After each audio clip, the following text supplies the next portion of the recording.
Hello there. First and foremost, I would like to mention that I have been sick for 2 weeks and still is a little bit stuffy in the throat, so if I sound a bit different, then that's just because of it. But now, on to the story.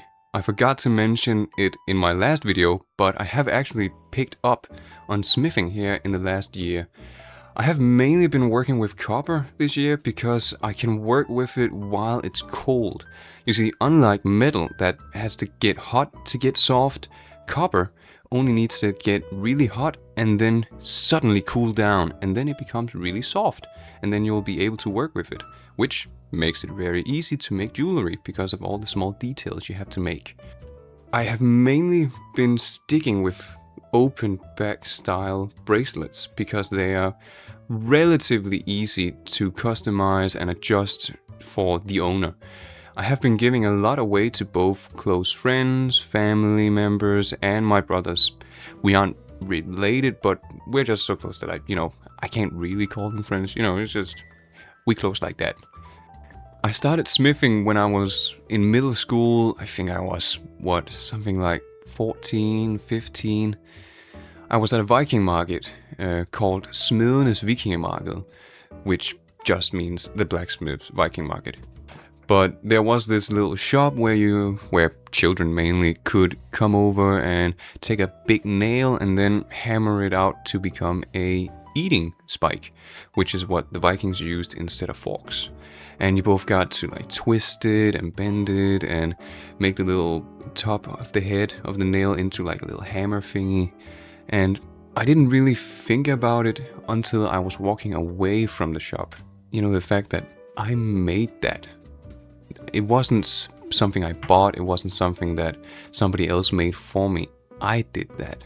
I was the one who twisted it, who did all the things. It was me that made it.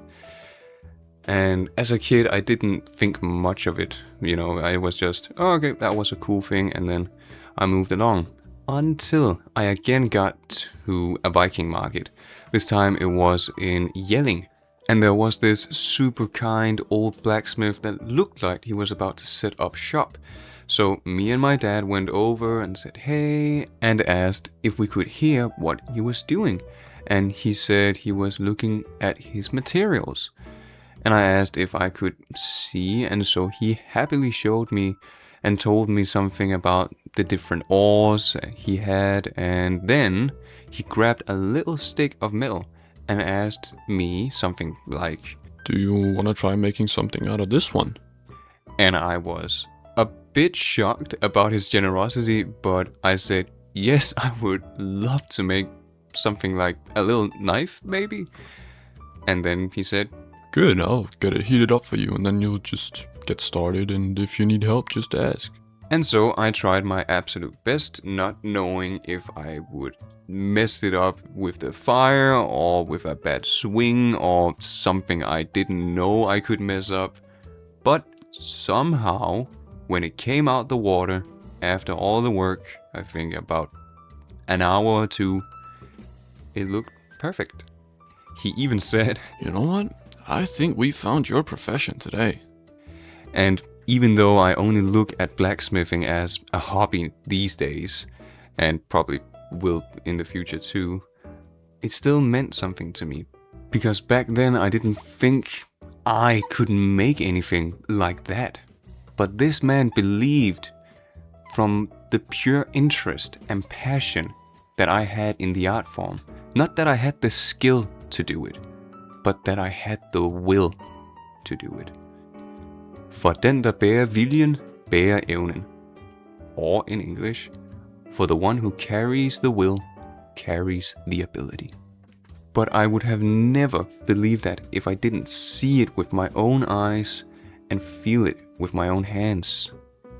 And so, every day that I wear the little copper bracelets I make now, I'm reminded that I can do it, if I dare try.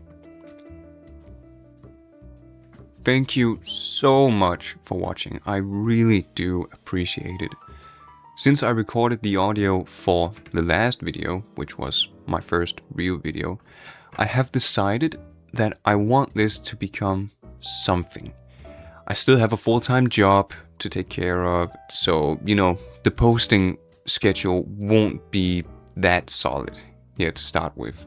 But I hope someday that I'll be able to post more regularly, once a month, or here in the beginning, in the first maybe 2 years, once every 2 months.